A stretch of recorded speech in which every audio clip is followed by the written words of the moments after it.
So guys welcome back to my YouTube channel. तो ये हमारा ऑफिशियली सिलेबस आया हुआ है साइट पे, तो जिसको मैं आपके साथ जो है शेयर कर रही हूँ। बेसिकली ये साइंस का सिलेबस है आपका। देखिए सेशन आप देख ही पा रहे होंगे, सेशन 24 to 25। और बाकी देखिए यहाँ पर आपको दिया गया है कि जो एग्ज़ाम्स हैं आपके वो एनुअली होंगे, यानी कि यहाँ से ये चीज़ बिल्कुल क्लियर हो जाती है। जो पहले काफ़ी सारी न्यूज़ थी, अपडेट आई थी कि जो आपके एग्ज़ाम्स हैं वो सेमेस्टर बेस्ड होंगे, एनुअल सिस्टम नहीं होगा। तो ये चीज़ इस सिलेबस के थ्रू क्लियर हो चुकी है कि जो आपके एग्ज़ाम्स हैं वो एनुअल सिस्टम होंगे, यानी एनुअल एग्जामिनेशन, साल में एक बार पेपर होंगे आपके। और यहाँ पर जो एग्ज़ाम्स है ये तो आपको पता ही होगा कि 60 मार्क्स का आपका एग्ज़ाम होता है और 40 मार्क्स जो होते हैं वो आपके असेसमेंट के होते हैं, जिसमें कि 20% वेटेज होता है आपका प्रैक्टिकल एग्जामिनेशन का और 20 जो मार्क्स होते हैं वो होते हैं इंटरनल असेसमेंट के। तो इस तरीके से टोटल जो 40 मार्क्स हैं ये आपके होते हैं और प्लस में 60 मार्क्स जो आपके थ्योरी के हैं, ये दोनों मिला के हो जाते हैं आपके 100 मार्क्स, और 100 मार्क्स का आपका ही पेपर होता है। और यहाँ पर देखिए कैसे क्या ये सारी चीज़ें होती हैं। इसमें प्रैक्टिकल एग्जामिनेशन में ये होता है कि आपको दो तो एक्सपेरिमेंट करने होते हैं, जो कि 6-6 नंबर के होते हैं, यानी 12 नंबर के ये हो गए। उसके बाद वन एक्टिविटी ऑफ 3 मार्क्स, यानी एक एक्टिविटी दी जाती है 3 मार्क्स की, और प्रैक्टिकल रिकॉर्ड होते हैं आपके, जिसके लिए 2 मार्क्स आपको वो दिए जाते हैं। नेक्स्ट है वाइवा वॉइस। जो वाइवा वॉइस के जो क्वेश्चंस होते हैं वो आपसे पुटअप किए जाते हैं, जिसके लिए आपको 3 मार्क्स दिए जाते हैं। और बाकी इंटरनल असेसमेंट का पैटर्न है, तो ये आप इसका स्क्रीनशॉट खींच के देख सकते हैं। ठीक है, चलिए बाकी हम बात कर लेते हैं सिलेबस की। तो सिलेबस में देखिए इसको ऑल ओवर आपका 5 पार्ट्स में डिवाइड किया गया है इन चैप्टर्स को। तो सबसे फर्स्ट है आपका केमिकल सब्सटेंस। केमिकल सब्सटेंस यानी कि ये जो है आपका वो केमिस्ट्री पोर्शन है। केमिस्ट्री पोर्शन के अंदर आपके 4 चैप्टर्स रखे गए हैं, जो कि ये चैप्टर 1, 2, 3, 4, यानी कि जो स्टार्टिंग के 4 चैप्टर्स हैं वो आपके केमिस्ट्री के चैप्टर है। First is a chemical reaction and it's equation, second is acid base and salt, third is metal non metal, fourth is carbon and its compound. तो कार्बन एंड इट्स कंपाउंड में से ज़्यादा marks के question आते हैं। Total chemistry portion है 20 marks का, यानी कि ये सभी चैप्टर अगर आप पढ़ते हैं तो आपके 20 मार्क्स जो है स्कोर हो जाते हैं। और हाँ, एक चीज़ और ध्यान रखो, केमिस्ट्री के अंदर से जो 4 मार्क्स के आपके एमसीक्यूज आते हैं, टोटल जो है 12 एमसीक्यूज होते हैं, और 4 मार्क्स आपकी केमिस्ट्री कैरी करती है, 4 मार्क्स के एमसीक्यूज। और कार्बन एंड कंपाउंड चैप्टर ज़्यादा मार्क्स का है इन चारों चैप्टर्स में से, यानी यहाँ से आपके ज़्यादा मार्क्स के क्वेश्चन देखने को मिलते हैं। नेक्स्ट है आपका वर्ल्ड ऑफ लिविंग, यानी ये जो पोर्शन है आपका ये बायो का पोर्शन है। ये बायो का पोर्शन रहेगा आपका, यानी ये जो चैप्टर है ये चैप्टर नंबर है आपका 5। ये है 6 कंट्रोल कोऑर्डिनेशन, 7 है हाउ डू ऑर्गेनिज्म रिप्रोड्यूस, 8 है हेरिडिटी। ठीक है, पहले हेरिडिटी एंड एवोल्यूशन हुआ करता था, बट अब सिर्फ हेरिडिटी ही आता है, एवोल्यूशन पोर्शन को रिड्यूस कर दिया गया है। अब इसके अंदर से अगर मैं बात करूं तो ज़्यादा देखो, ये 18 मार्क्स का होता है आपका पूरा, और इसके अंदर बायो में एमसीक्यूज़ जो होते हैं वो अराउंड 3 to 4 एमसीक्यूज़ आपके होते हैं बायो में। अब देखिए यहाँ पर क्या है, 18 मार्क्स का ये पूरा रहता है बायो पोर्शन। और इसमें भी अगर मैं बात करूँ तो आपका हाउ डू ऑर्गेनिज्म रिप्रोड्यूस ये चैप्टर, और एक है आपका हेरिडिटी। यहाँ से बेसिकली, ओ सॉरी, हेरिडिटी नहीं है, हेरिडिटी में से लगभग लिमिटेड से ही क्वेश्चन आपके पूछे जाते हैं। हाउ डू ऑर्गेनिज्म रिप्रोड्यूस और लाइफ प्रोसेस, ये दो ऐसे चैप्टर हैं जो ज़्यादा मार्क्स को स्कोर करते हैं। ठीक है, यानी इसमें से 6 मार्क्स का कंटेंट आपको लगभग देखने को मिलता है, तो ये ज़्यादा मार्क्स को कैरी करते हैं। इसके बाद है आपका फिज़िक्स पोर्शन, यानी कि ये जो पोर्शन है आपका वो फिज़िक्स पोर्शन है, और ये नीचे वाला भी फिज़िक्स पोर्शन है, यानी ये दोनों मिला के फिज़िक्स पोर्शन को कैरी करते हैं। और बेसिकली इसके अंदर आपके ये सारे चैप्टर्स आते हैं, चैप्टर 9, 10, 11 और ये 12। तो ये 12 चैप्टर हो गए, और जिसमें कि 9 चैप्टर है light reflection and refraction, next is human आई, उसके बाद है इलेक्ट्रिसिटी, नेक्स्ट है magnetic effect of electric current. अब यहाँ से जो ज़्यादा मार्क्स स्कोरिंग चैप्टर है वो है लाइट एंड रिफ्लेक्शन वाला चैप्टर है, और एक है आपका मैग्नेटिक इफेक्ट। ये 2 चैप्टर ज़्यादा मार्क्स को कैरी करते हैं। तो यहाँ पर एक चीज़ और देख लो, अगर आप लाइट रिफ्लेक्शन एंड रिफ्रैक्शन और ह्यूमन आई इन दोनों चैप्टर को कवर करते हैं तो 10 मार्क्स का आपका कंटेंट रेडी हो जाता है, जिसमें कि human I and the colourful world में से लिमिटेड क्वेश्चन आते हैं। इसमें से एक एमसीक्यू ज़रूर पूछा जाता है और साथ में इसमें से 2 नंबर का एक क्वेश्चन रहता है। सिर्फ इतना ही कंटेंट है, बाकी सारा लाइट एंड रिफ्लेक्शन का ही है। इसके बाद इलेक्ट्रिक करंट और मैग्नेटिक, देखो इसमें ये दोनों चैप्टर 10 मार्क्स को कैरी कर रहे हैं और जिसमें से मैग्नेटिक इफेक्ट में से ज़्यादा कंटेंट आता है। इलेक्ट्रिसिटी में से एक एमसीक्यू और एक न्यूमेरिकल देखने को मिलता है। न्यूमेरिकल ऑप्शन में होता है, कई बार ये न्यूमेरिकल ऑप्शन में रहेगा या फिर ज़्यादातर केसेस में होता है न्यूमेरिकल ऑप्शन में ही दिया जाता है, ठीक है, थ्योरी के साथ। Next last chapter is our environment, जो कि आपका एनवायरमेंटल साइंस का पोर्शन है, लास्ट नेचुरल रिसोर्सेज में से आवर एनवायरनमेंट, जो कि सिर्फ और सिर्फ 2 नंबर कैरी करता है, जिसके लिए ऐसा नहीं है कि आपको पढ़ना नहीं है, छोड़ देना है। देखिए एग्जाम के पॉइंट ऑफ व्यू से 1 मार्क्स भी बहुत ज़्यादा इंपॉर्टेंट होता है, क्योंकि 1 नंबर से बच्चा फेल या फिर पास वाली कैटेगरी में आ सकता है। तो 2 मार्क्स का कंटेंट है, बहुत ईजी चैप्टर है, ज़रूर से कर लेना है। नेक्स्ट प्रैक्टिकल असेसमेंट के लिए 20 मार्क्स, इंटरनल असेसमेंट के लिए आपके 20 और टोटल थ्योरी पार्ट 60, तो ये ऑल ओवर हो जाता है 100। इस तरीके से आपका ये पैटर्न रहेगा। बाकी पर्टिकुलर चैप्टर में से क्या क्या है ये सारी चीज़ें आप देख लो। तो ये सारे टॉपिक्स हैं जो आपको कवर कर लेने हैं। यहाँ पर आपका basically type of chemical reaction से क्वेश्चन एक ज़रूर पूछा जाता है, या तो फिर वो एमसीक्यू में आए या तो थ्योरी पोर्शन में आए, ठीक है।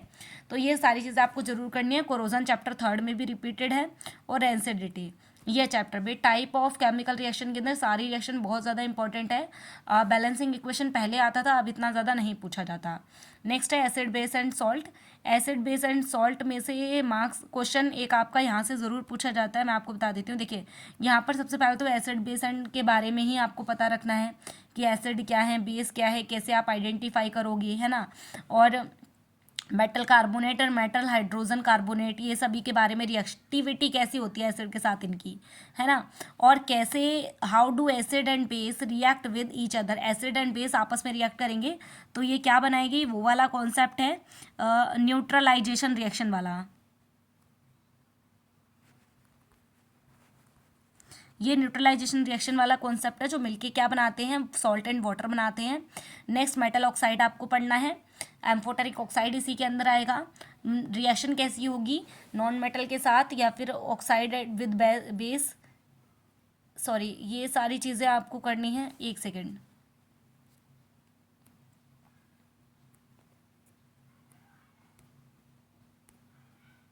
हाँ जी।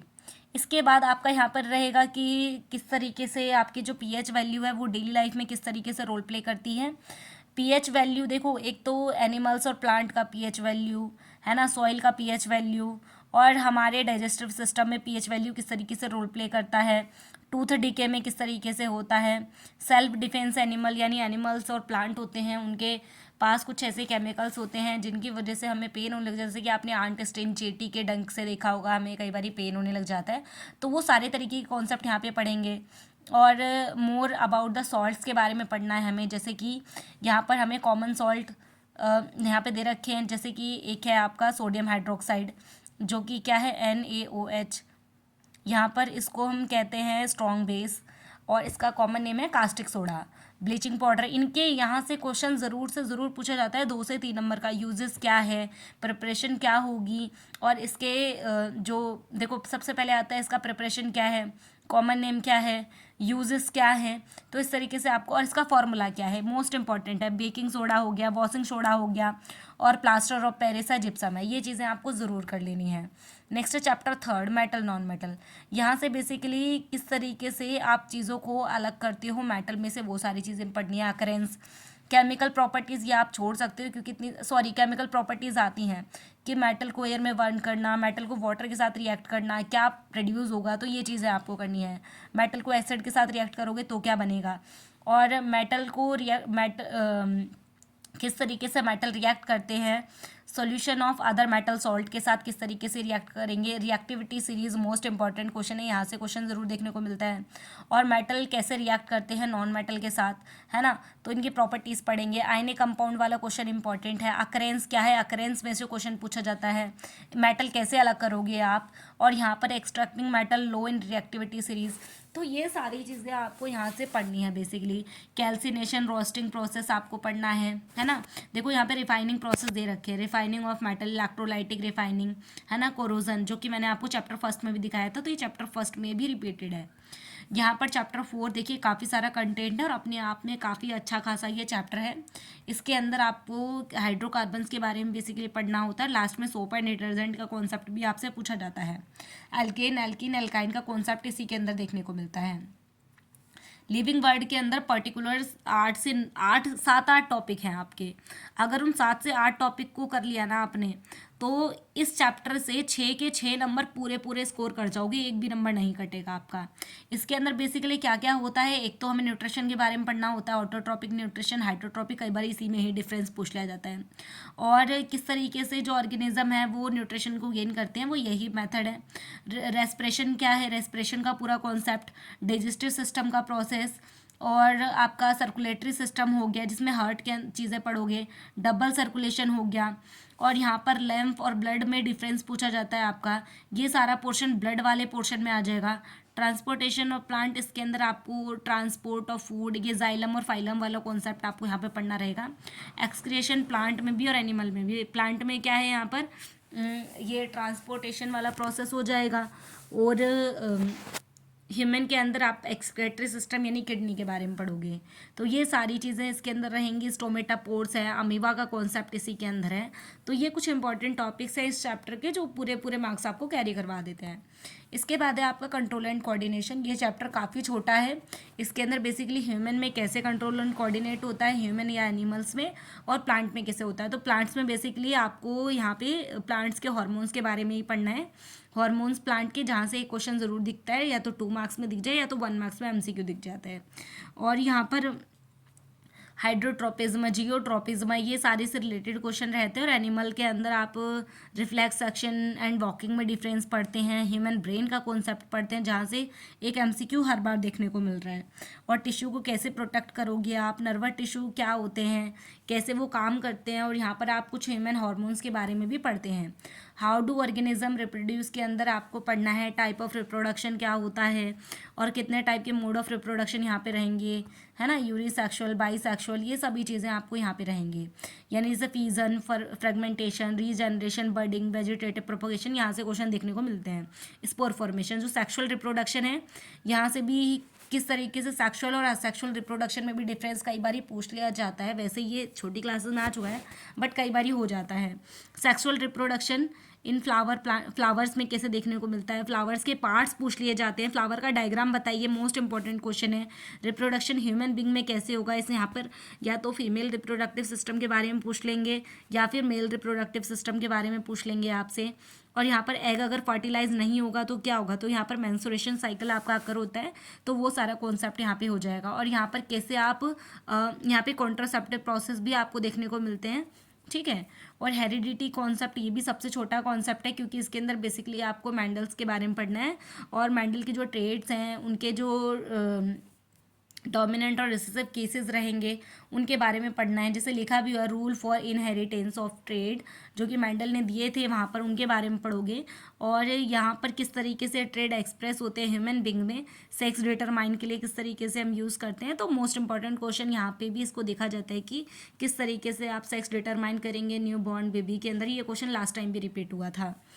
अच्छा, इसके बाद है नेचुरल फिनोमिना, जिसके अंदर है लाइट रिफ्लेक्शन, रिफ्रैक्शन। यहाँ पे आपका रिफ्लेक्शन से भी क्वेश्चन रहता है, रिफ्रैक्शन से भी क्वेश्चन रहता है, ठीक है। तो यहाँ पर इनके लॉज भी कई बार पूछ लिए जाते हैं कि लॉ ऑफ रिफ्लेक्शन या लॉ ऑफ रिफ्रैक्शन क्या है, mirror formula, lens formula, convex mirror और कॉनकेव मिरर में डिफरेंस, या कॉन्वेक्स लेंस और कॉनकेव लेंस में डिफरेंस, और इनके यूजेस आपको करने रहेंगे। यहाँ पर ये सारी चीज़ें बेसिक कॉन्सेप्ट जो इनका रहेगा वो सब हमें करना पड़ेगा। और यहाँ पर जो है रे डायग्राम्स आपको करने पड़ेंगे क्योंकि वहाँ से भी क्वेश्चन देखने को मिल जाते हैं। इमेज किस तरीके से फॉर्म होती है ना, और पावर ऑफ लेंस का फॉर्मूला क्या रहेगा, क्या होता है पावर ऑफ लेंस। तो इस टाइप की कंटेंट हमें यहाँ पे करना रहेगा। ह्यूमन आई के अंदर ह्यूमन आई का डायग्राम ही है सबसे फर्स्ट। और यहाँ पर आपका देखो पावर ऑफ अकमेंडेशन क्या है, मायोपिया, हाइपरमेट्रोपिया प्लस वायोपिया, ये 3 डिफेक्ट हैं, इसके इन्हें पढ़ना रहेगा। Refraction of light through prism, किस तरीके से लाइट जो है प्रिज्म के थ्रू पास होगी, तो वो पोर्शन है आपका डिस्पर्जन ऑफ लाइट, जिसमें वाइट लाइट स्प्लिट हो जाती है 7 ऑफ कलर में। और एटमॉस्फेरिक रिफ्रैक्शन आप पढ़ेंगे जिसके वजह से स्टार ट्विंकल करता है, सन हमें उगने मतलब राइज होने से 2 मिनट पहले और सनसेट होने के 2 मिनट बाद तक भी दिखता रहता है, और स्कैटरिंग ऑफ लाइट जिसकी वजह से आपका स्काई जो है ब्लू कलर का दिखता है। टिंडल इफेक्ट हम यहाँ पे पढ़ेंगे। तो ये सारे कॉन्सेप्ट हम यहाँ पर पढ़ने वाले हैं। और यहाँ पर नेक्स्ट है इलेक्ट्रिसिटी। इलेक्ट्रिसिटी के अंदर इंपॉर्टेंट टॉपिक्स हैं जैसे कि इलेक्ट्रिक करंट क्या होता है, सबसे पहले पोटेंशियल या पोटेंशियल डिफरेंस क्या होता है आपका, Ohm's law, most important questions, कौन कौन से फैक्टर रेजिस्टेंस कौन कौन से फैक्टर्स होते हैं जो रेजिस्टेंस ऑफ अ कंडक्टर पे डिपेंड होते हैं। और यहाँ पर आप resistance in series and resistance in parallel का क्वेश्चन अब नहीं आता। पहले इसका डेरिवेशन ही आया करता था, बट अब ऐसा नहीं आता। अब क्या होता है कि डायरेक्टली यहाँ से पूछा जाता है कि एक न्यूमेरिकल दे दिया, बोलेंगे इसको सॉल्व करो, वैल्यू निकालो सीरीज में, कैसे निकालोगे। तो ये सारी चीज़ें होती हैं। हीटिंग इफेक्ट आप यहाँ पे पढ़ोगे, और यहाँ पर किस तरीके से इलेक्ट्रिक पावर और जो घर में जो सर्किट्स लगाए जाते हैं उनके बारे में पढ़ोगे। एप्लीकेशंस कैसे हम घर में यूज़ करते हैं, वो सब चीज़ें यहाँ रहेंगी। नेक्स्ट है magnetic effect of electric current. इसमें लास्ट टाइम आपका इलेक्ट्रिक जनरेटर और इलेक्ट्रिक मोटर का कॉन्सेप्ट भी दे रखा था, बट इस बार वो कॉन्सेप्ट यहाँ पर नहीं शो हो रहा है और एग्ज़ाम में भी वैसे नहीं आया था, पर सिलेबस में दिया हुआ था। तो यहाँ पर बेसिकली क्या क्या है, magnetic field due to a current through a straight conductor, और राइट हैंड थंब रूल का कॉन्सेप्ट, और magnetic field due to a current through a circular loop, magnetic field due to a current solenoid वाला question. और यहाँ पर है कि current caring of a magnetic field, domestic electric circuit के बारे में पढ़ोगे। यहाँ पर अर्थिंग के बारे में आपको पढ़ना रहेगा, अर्थिंग, ट्रांसफॉर्मर, और जो फ्यूज़ है इलेक्ट्रिक फ्यूज़ क्या रहेगा। तो ये सब चीज़ें आपको करनी रहेंगी क्योंकि इस चैप्टर के बेसिक क्वेश्चंस हैं।